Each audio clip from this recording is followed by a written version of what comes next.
Super Talk 99.7 WTN as I come on the radio in the third hour of the program, 7 minutes after 5 o'clock. Hello, by the way. My name is Matt Murphy, and I'm proud to be with you. We're here till 7 o'clock tonight on Super Talk 99.7 WTN. You can find us on a variety of different platforms. TuneIn, Spotify, iHeart, to name a few apps where we are. You can also download our own and take us wherever you want to go at Super Talk 99.7 WTN, your app store of your choosing, and there you go. You can also find us on 99.7 FM on your radio dial. That's the old school way of doing things. And then there's Talk TV. For you masochists in the listening audience and want to watch the show, go to Super Talk TV at YouTube, Facebook, Twitter, Twitch, or Rumble. YouTube, Facebook, Twitter, Twitch, or Rumble. And hello. Welcome to the broadcast. Thank you. Give us the old thumb. Would you give us the old thumbs up, if you don't mind? Hands always talking about the old. You know what it cost you to give the thumbs up? Ken, what does it cost in these days to give the thumbs up? Absolutely nothing, yes. Nothing. The man said nothing. He could have said $100. Just your pride. He could have said $500. But he didn't. He said absolutely nothing. And that, my friends, is why you should give us the old thumbs up. At least that's one of the reasons. Yeah, but the last thing I heard before I started hour number 3 of the radio program was Jackson screaming about some quarterback that Tennessee got. What are you talking about? We haven't gotten him yet. Don't jinx it. Top quarterback in the portal is currently in Knoxville. Is he now? He is. Sam Levitt. What's his name? Sam Levitt. Uh-huh. Where's he from? Arizona State. Oh, well. He'd look real good in the orange and white. Y'all get him. Get him. We don't play y'all next year. I don't care. Get him. Yeah, we don't play. We don't play Tennessee either. Hey, look, we might play in the SEC championship because we're SEC champions 2 years running. So y'all probably see us there. That's done so much for you in the playoffs. What are y'all? Yeah, some of us have been in the playoffs. Have y'all? Yes. I mean, do you want to play this game? We've been in the playoffs in the last year. In the last 2 years, yes. In last year, in 2024. No, Tennessee was in the last CFP. year was 2025. No, that is this year's playoff. We did not make the playoffs this year, but we made it last year. This is 2026, Jack. But this is still the 2025 season. Well, I know you're bitter about how last year ended up, and you're a little janked up because of all of that. And I know that Illinois defeat is still rubbing you raw over there. You'll probably get this fine quarterback, and we'll see you in the SEC championship. There was a time, Jackson, not too long ago, when SEC championships meant something. Yeah, you just swig on that water, buddy boy. I'm going to talk to Senator Jack Johnson. Senator Johnson has no time for this frivolity. We've got to get down to business because we're getting to the business of the General Assembly come next week. Wanted to talk to him a little bit about that, amongst other things. Jack, Happy New Year. Happy New Year, Matt. I was enjoying the football conversation. Y'all could keep talking about that if you want. It was very entertaining. And congratulations on the new Murphy Manor down in Murray County. Well, look, I think it's unofficially being called Murph-a-Lago. I think that's what we're going with. That was apparently Dan and Jay Harper and Chris Hand on Nashville's Morning News this morning. Designated my new house Murph-a-Lago. I'll go with it. That's fine. I love it. Look, the only thing that would make it better is if it were in Williamson County. Well, look, Jack, if I could afford Williamson County, I'd be there. But you know how it goes, brother. Well, Murray is wonderful. Murray County is outstanding. It's a beautiful county. Well, I'm just happy to be here for the duration. I'm here for the long term now, whether folks like it or not, whether liberals like it or not. And I'm glad to have you on because, it feels like this happens every year, at least since I've been in Tennessee, where you got the holidays and we're having a good time and we're having a fun old time. And then here comes January and boom, here comes the General Assembly. It's next week, man. It is. It is on Tuesday. Pursuant to the Tennessee Constitution, the gavel will drop at 12 noon on the second Tuesday in January. That falls on January 13th, which is this coming Tuesday. So 12 noon, we'll be off to the races, taking care of the people's business. We'll be efficient. We'll be in and out, get a budget passed, a balanced budget, get the people's business done, and get back to our jobs and our families and our communities. So a number of ways that I want to kind of dice this up, but I want to start here and just remind people, you and I talked about this the last time you were on, but several of my Second Amendment friends have asked me about this on a number of occasions, but you feel like the General Assembly is going to address the issue of constitutional carry this session, correct? I do. It's somewhat, there's some legal terminology there, and it's something we've been talking about for some time as to how our gun laws are worded in the statute. And effectively, I'm oversimplifying here. My lawyer friends would probably get mad at me, but effectively in Tennessee, the statute reads, it is illegal to go armed or to have the intent to go armed unless you meet certain qualifications. You have a handgun carry permit, or now that we have permitless carry, if you're 21 years old and in legal possession of the weapon, then you have an exception to that prohibition. We need to reverse that and just state more clearly that it, in fact, in Tennessee is legal to go armed or to have the intent to go armed unless you're a felon, and then have the exceptions for the prohibitions. Mm-hmm. And so, and then there are some other aspects that we need to address in that statute as well. And so I do think that our Judiciary Committee is going to take a look at that this year. And there's a lawsuit as well that came down recently that further compels us to address that. So I'm confident we'll take a look at it. Other than the budgets, what do you consider to be, I mean, I don't want you to pick your favorite baby, but is there a priority in your mind for what you would like to see accomplished in the regular session? Well, and you mentioned the budget, and obviously I always say that's the most important thing we do. And in fact, the only thing we are constitutionally required to do is to pass a budget, decide how to spend your tax dollars, how many of your tax dollars we need. I'm always proud to say Tennessee is the second or third lowest tax state, depending on how you measure it. We're the least indebted state. And so, and consistently rated as the best fiscally managed state in America. We want to keep it that way. But beyond that, I just think, Matt, we have a unique opportunity now, and we've been building on this. We'll continue to build on it from last year's session relative to illegal immigration. Now that we have a president in Donald Trump, we have a Department of ICE, Immigration and Customs Enforcement, under the Department of Homeland Security, that is doing its job. We have a once-in-a-generation opportunity, and hopefully it will continue into the next administration and beyond President Trump's current term, but to get these violent illegal immigrants out of our communities. And we did a lot this past session. I think we're going to build on that in the upcoming session. I've filed a bill relative to local law enforcement. In Tennessee, we do not allow local communities to be sanctuary cities.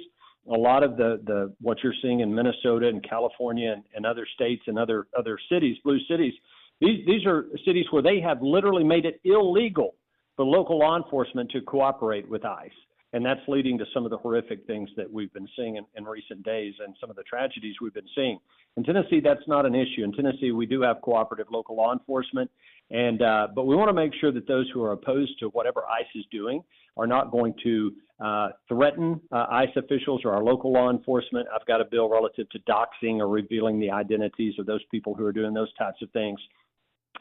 We have a bill that's going to take effect. We've already passed it, but it took effect on January 1 relative to the driver's licenses we issue in Tennessee. If you're in the country illegally, you cannot get a Tennessee driver's license, even though some states do give driver's licenses to those who are in the country illegally. We don't do that in Tennessee, but if you're in the country legally and you can get a driver's license, we want that to be distinctive from those who are U.S. citizens so that it can't be used to vote. So I think with my colleagues, the fight against illegal immigration continues to be a huge priority, and we just want to make the most out of everything that our president is doing. I'm not asking you to point fingers directly at any of your colleagues in the General Assembly, but just before you came on, you mentioned doing more to protect our immigration and customs enforcement agents who are working in the state of Tennessee to protect local law enforcement, state law enforcement. And obviously you alluded to what happened in Minneapolis yesterday morning. What's your message to the citizenry? And I alluded to the fact that we had representatives who were bragging on social media platforms about trying to, quote unquote, bully ICE. Thankfully, they did not go so far as to impede the flow of ICE traffic. Sadly, that's what happened yesterday morning. And then this woman apparently attempted to use her vehicle as a weapon, and sadly she was killed as a result. But what is your message to the citizens of Tennessee, especially those? Look, I understand that there's some passionate people that disagree with Donald Trump, disagree with what I consider to be common sense in terms of law enforcement, but that unfortunately has led to people doing crazy things and breaking the law in the name of what they consider to be social justice, and they're just endangering themselves and obviously endangering other citizens. Yeah, they are mad, and it's a terrible tragedy what happened, and it saddens me that someone lost their life. And my message, to answer your question specifically, look, we all have a First Amendment right to protest and protest our government and protest law enforcement if you want to. If someone wants to stand on a street corner, down the street, away from where that law enforcement activity is taking place, and hold a sign and say, we don't like what you're doing, and protest and say what you want to say, that is certainly protected by our Constitution. But our Constitution does not protect you if you want to go and thwart and interfere with legitimate lawful activity that law enforcement is conducting. Don't do that. That's not going to end well. It puts the law enforcement officers, the brave men and women who are doing their jobs. They're doing their jobs as they are ordered to do by their commanding officers.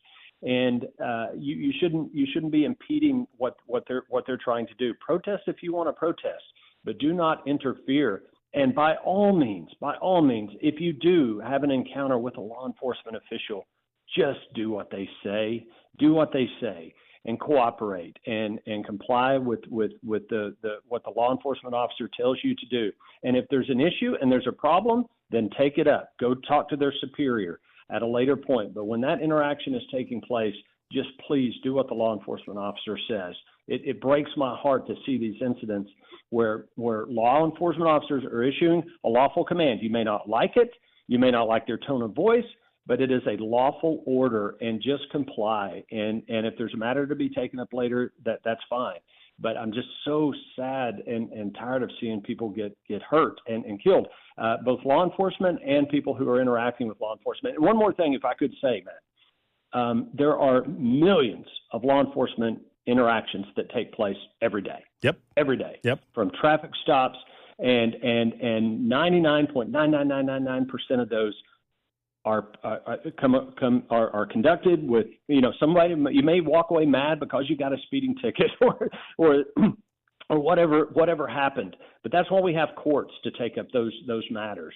But those incidents that sadly result in someone getting hurt, it breaks my heart. So please just comply with law enforcement. By the way, law enforcement shootings have gone down significantly. The vast majority of them every year are legal. And they are justified, but they're going down because law enforcement, they do their very dead level best in attempting to figure out a way out of a circumstance, a situation, without having to use deadly force. But sadly, on occasion, they have to do so to protect themselves and to protect the community at large. Speaking of law enforcement, Jack, the other day, I was off yesterday to close on my house, but 2 days ago, we had a lengthy discussion about new data showing that 419 individuals were arrested for DUI that ultimately it turned out that their blood tests were negative. It was found that they did not have alcohol or any identifiable drugs within their system after their DUI arrest. And I know that it was something that you in the General Assembly, you allowed for the providing of this data. Now we're starting to get some of this data in. And I'm not pointing fingers at any entity or operation, but I am suggesting that 419 in one calendar year feels like too many, that there's more than one individual arrested on a daily basis in the state of Tennessee where ultimately they're found to not have been under any intoxicating elements. But that happens way past oftentimes their court date. Obviously, their lives are, turned upside down. Now, law enforcement have a very difficult task in finding those that are inebriated, finding those that are under drugs or in some sort of intoxicating element. I want them off the streets. I want them to be able to do their jobs. But have you noticed this at the General Assembly? And is there some way to get more funding to the TBI or whatever organizations are in charge of doing these blood samples so that we can get these back quicker, because we're told that it's 6 to 8 months in a lot of cases? Matt, I couldn't agree with you more. And I heard a good bit of that conversation, and I agree with you wholeheartedly. You're right. It's one of the reasons we ask for this data. And I think that's important for us to do, is to monitor these types of because the data is there, it's being recorded. And look, one of the points that was made, I guess, the day before yesterday when you guys were talking about this, that I completely agree with. This is 2026 now. technology is such that we should be able to get this information, if not immediately, certainly within a very, very short period of time to make a determination if charges need to be pursued. It's unacceptable that it's taking that long. And so I'm absolutely certain that when we convene next week, that one of the matters that we'll be taking up is, do we need to appropriate more money? Do we need to get better resources? Let's look to other states at what kind of technology that they're using to make a determination in a very reasonable, very quick period of time, whether or not someone is intoxicated and should actually be charged with driving under the influence. So it's one of the reasons periodically we ask for this data, because when we recognize a problem in Tennessee, we're going to address it. Senator Jack Johnson, Senate Majority Leader, is with us for 1 or 2 more minutes. Jack, one final question from me, and it involves a story that's been making the rounds on a lot of local media sources, a lot of television sources. I guess the Tennessean had an article about it as well, that apparently as of January 1st, Governor Bill Lee declined to secure federal money, millions of dollars in federal funding to provide food to kids in the summer eating program. Apparently this is called Sunbucks. It is a summer EBT program, $84 million from the federal government. I have my thoughts on this, but several listeners have asked, well, why did the governor decide not to pursue that funding? Any idea why that was? Yeah, it's a great question. I've seen some of the news reporting on it as well. First of all, you need some historical context here. This is actually a program that was put into place during COVID, early in the Biden administration, and it was a direct payment out to families who had school-age children. And it went directly out through EBT cards to those families who are either on SNAP benefits or TANF benefits, out to those particular families. We recognize, Matt, that there are families who, and sadly, there are kids that sometimes the one meal they get, a decent meal that they get is lunch at school, maybe breakfast as well. And when they're not in school and they're home for the summer, they don't have access to food. Now, these are families that are already on some type of public assistance program. But what is not being reported is the fact that we already have a couple of state programs that are in effect and have been for some period of time. We have a summer meal program where families can go to the local school, even though that school is not in session, and have access to food. We have other direct payment programs that are going to families that need that additional assistance to have access to food. Tennessee is doing a good bit. This is another federal government program that was supposedly temporary because of COVID, and then the Biden administration decided to make it permanent. But states do have the right to opt in or out of the program. You should also know that it would cost the state of Tennessee about $6 million a year to administer this program, and that's coming directly out of the pockets of taxpayers. This is an example of a program that the federal government is trying to impose on the state. We are doing other things that are far more effective to take care of those needy families, and we will continue to do so, and we'll make sure that those programs that we're administering that have no federal ties, that don't involve federal money, are being administered effectively, and that families that really do need that help are getting that assistance. Great response, Jack. Always a pleasure to talk with you. We look forward to many conversations during the General Assembly and beyond. Good luck as you get the session started next Tuesday, and we'll talk to you again next time.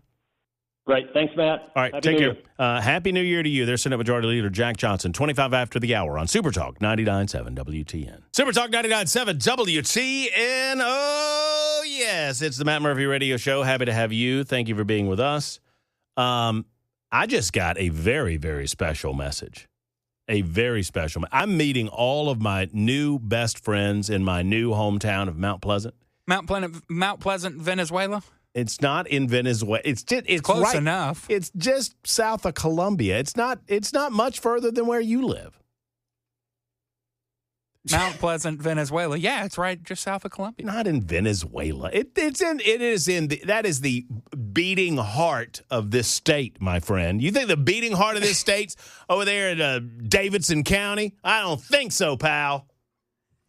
There's the nasty blue stain on this state's where you live. I live in the ruby red beating heart of Tennessee. Thank you, Ken. Ken does too, by the way. Murfreesboro, Murfreesboro is like the liver of Tennessee. It's the backbone of the working man and woman. That's what we're talking about. Not that blue county trash. I think you both live in the colon of Tennessee. Hey, who won Nincompoops yesterday, by the way? We'll find out. I did. What do you mean? What? Jackson. We'll find out I did. All right, hit the music because we need to talk about this.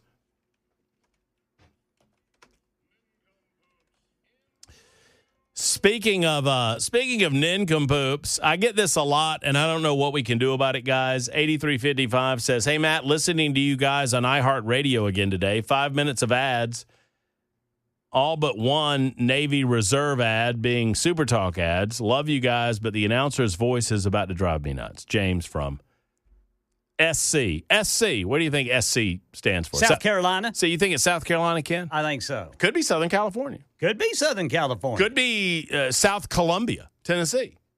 You know, you never know. But I'm with you. I'm guessing South Carolina. Hey, James, I apologize for it. We'll send it to the authorities that can perhaps do something about it. Speaking of an authoritative voice and vote. So, Jackson, we've got the big trophy. Yes. You know, the Wellness Institute of Nashville provided us a Nincompoops in the News trophy that we award weekly on this radio show. Let me get it. Ken Weaver is the current winner, and he currently has possession of said trophy. Beautiful trophy, beautiful crown. Trophy. It's got a nice crown to it. And if Ken holds on to that thing much longer, he's just going to permanently attach his little mini pocket-sized Ken Weaver Gumby onto the trophy, too. Yeah. Well, much like I'm just going to take everything off that he puts on that trophy when I get it. Oh, are you? So who won yesterday, Jackson? I believe I did. See, that's the way he said. See, Ken, when you were doing the news, the real news, I said, Jackson, I wasn't here yesterday. Who won Nincompoops? And he said, I think I did. I said, what do you mean you think you did? I looked right after the segment, and I was in the lead. Jackson, there's two avenues for me to go down here. Number one. Here is my proposition. No, I have a proposition. Okay. I say yesterday was a exhibition, but I get to go first. I don't get the win. I don't get the point, but I do get the ball. So what you're saying is y'all are still 1-1. Yes. The standings do not change. I will concede that point. Okay.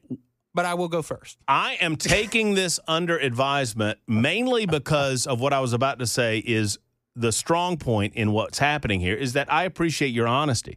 You could have easily said, yes, Matt, I diligently counted up the votes yesterday on the Super Text line, and I was the winner. I appreciate the fact that you're honest and you said that you don't really damn know. I mean, which is the truth, right? You don't know. I think I won. I would say I'm 75% sure I won. But that 25% would go to Ken Weaver, I would bet. Yeah, Cam 23. I'd give Cam 2%. Mr. Weaver? Yes, sir. Are you willing to accept the terms offered by Mr. Jackson regarding your current tied status for the weekly Nincompoops in the News? Yes, sir. I will accept Brother Jackson's admission, if you will. That's what I feel like it was, Ken, at admission. That's correct. Because, Jackson, when I'm away, you're in charge of counting the votes, man. I thought when you were away, it didn't count. Okay, well, that can be the case, too. Yeah, that's because, I mean, remember last week, none of them counted. Well, mainly because it was just Ken. Well, that's why I've had it for 3 weeks. I know. Ken he's going to start taking the trophy home with it, for goodness sake. He's had it for so long. All right, so that's very good. Now, I could win today and tomorrow, and I could just take the trophy on my own. Take it down to Venezuela. Venezuela. It's Murray County. It's just right over there. It's right over there. It's just right down the road. Way over there. It's just right down the road. We will allow you to go first, Jackson. Hit it. All right, Madison Police Department searching for naked man accused of trying to open car doors and pleasuring himself. Goodness. Jackson. The Madison Police Department is searching for a man they say was walking around naked and trying to open car doors. MPD stated that a couple and their young child were sleeping in their car on Christmas Eve morning in a parking lot on the city's east side when they awoke to find a naked man trying to get into their car. The couple got out of the car and discovered that the man was pleasuring himself. When confronted, police said the man allegedly physically attacked the husband. The couple then got back in the car and drove to a safe location before calling police, to whom they gave a detailed description of the suspect. The husband was taken to a local hospital for injuries he suffered in the attack. Later that morning, around 8:30 a.m., police received a call from another resident of a nearby neighborhood reporting that a naked man was attempting to break into their car. When the resident shared security video with police, officials say the man matched the description given to them by the couple. No arrests have been made, and Madison PD is asking for the public's help in identifying the suspect. Hard to break into cars with one hand. Just gonna let that one sit there. I mean, it is. What are you doing? Y'all think drugs were involved? Something was involved. Is this Madison, Wisconsin? Yes, sir. It's got to be cold, too. Well, it's sad, too. The couple Cold? sleeping in the car with their kids? Yeah, that's a sad aspect of the story, which really takes away from the story as a nincompoop story, if you want to know the This truth. guy is a nincompoop, and I stand on it. Well, he is a nincompoop. Anyone doing this behavior. Nincompoopery. Agreed. By the way, you're a nincompoop, Jackson, because as 1024 notes, Matt asked you to do one thing to remind him after 4 o'clock. And guess what you haven't done, Jackson? Hey, you need to talk about Mama Lisa. Mama Lisa. That's right. Mama Lisa. Go ahead and do that before you hit your nincompoop. Yeah, who does not listen until after 4 o'clock, and her husband, Daryl, who does listen to the entire show from 3 until 7. My new BFFs in Mount Pleasant, Tennessee. And we thank you guys for listening. And it was a pleasure to meet you. We took a selfie together. Not all right. Mama Lisa and I. Did you post it yet? And Crystal, well, she didn't. It was on her phone, and she has not sent it to me. Oh, okay. So I'll need to get a hold of that so we can put it up. All right, mine. I've got to be careful. I don't just blurt things out like pleasuring himself on my nincompoop stories. I try to navigate around it. I try to navigate around those types of things. This news story used the scientific word, and I didn't feel like using that. Oh yeah, good call. I don't like saying that into a microphone. Yeah, it's a good call. Not one. Here's my nincompoop story. Not one, but 2 letters have been sent from the Pentagon to a Toronto-based sex toy store, found inside of the boxes of returned adult items that had somehow made their way to a U.S. naval base in Bahrain. Returned items? Returned items, Ken Weaver. The letters were received over the span of about a month over the summer, according to Bonjibon co-founder Grace Bennett. We didn't even know the product was going to Bahrain until it came back to us months later, she said. It just kind of unraveled this whole hilarious moment. The online sexual wellness store shipped worldwide when they first launched in 2019, but Bennett says they now mostly service Canada, the United States, South America, Europe, and Asia. Good Lord, that sounds worldwide to me, doesn't it? Goodness. Yeah. Due to various laws and regulations about what items can be imported into certain countries, including Bahrain. You know, it's not permissible to have those types of things in certain Middle Eastern countries. Bonjibon also frequently ships to military bases. And Bennett says she suspects the packages were likely forwarded to someone stationed in Bahrain since her company does not ship directly to Bahrain. This past year has posed a particular challenge for her business thanks to the tariffs presented by U.S. President Donald J. Trump. Apparently, we are tariffing foreign-made sex toys. All right, that's another reason to love our 47th President of the United States of America. If you're going to buy a sex toy, ladies and gentlemen, buy American. American made. Make sure it says right there on the base. Make sure it says Made in the U.S. of A. Made in the USA. I don't know. I've never heard of a factory of these kind of instruments. Well, with tariffs, you will. Mm-hmm.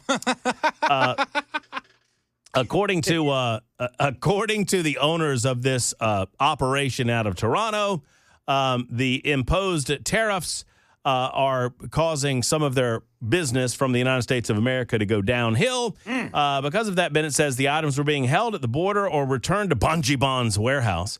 On one of the days combing through returned parcels, her warehouse manager noticed that the boxes had obviously been opened and the sanitary seals had been broken. The contents were placed back haphazardly inside, and a letter. I could tell you what these are, but I'm not going to. You can imagine. You can use your imagination. The U.S. Department of Defense has since renamed the U.S. Department of War.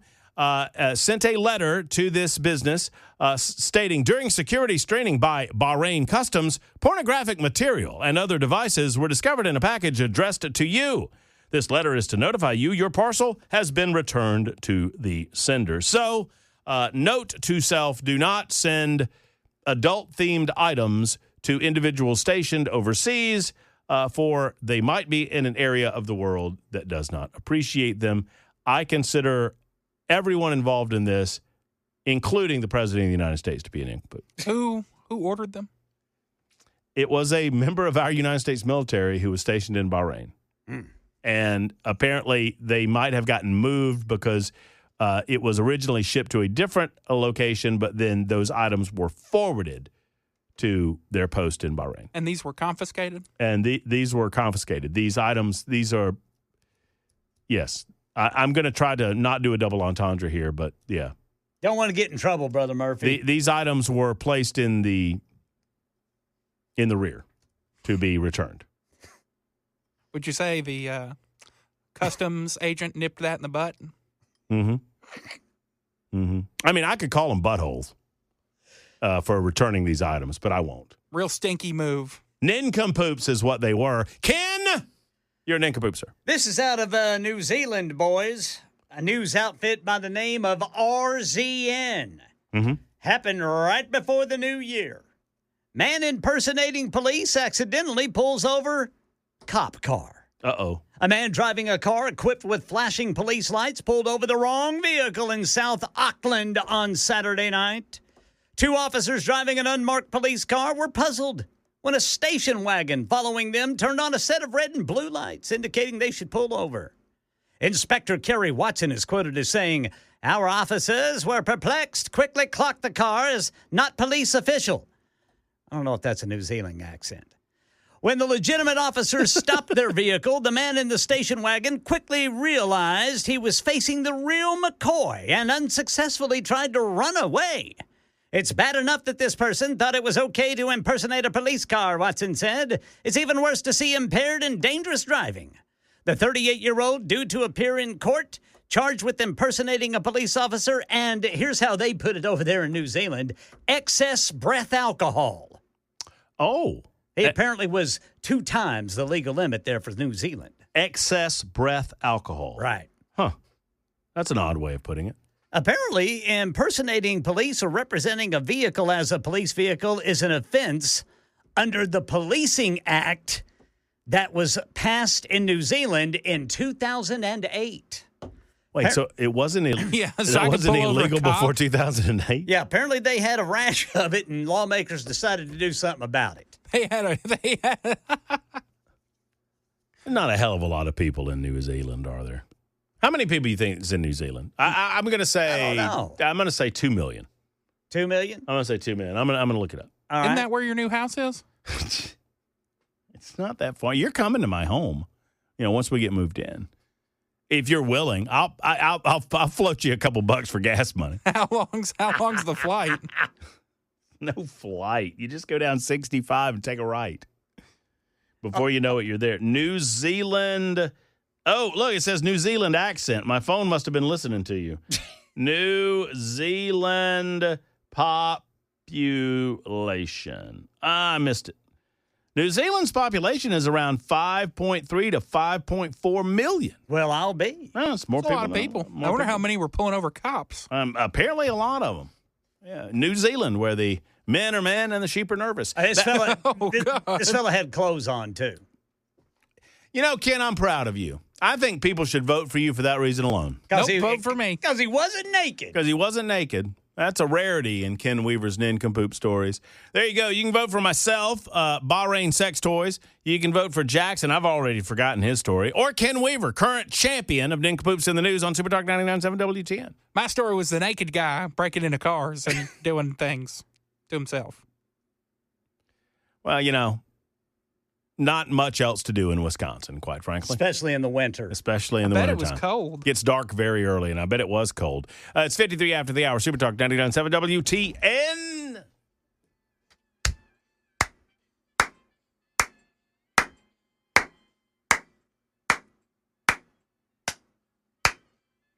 Ba-da-ba-ba-da-da.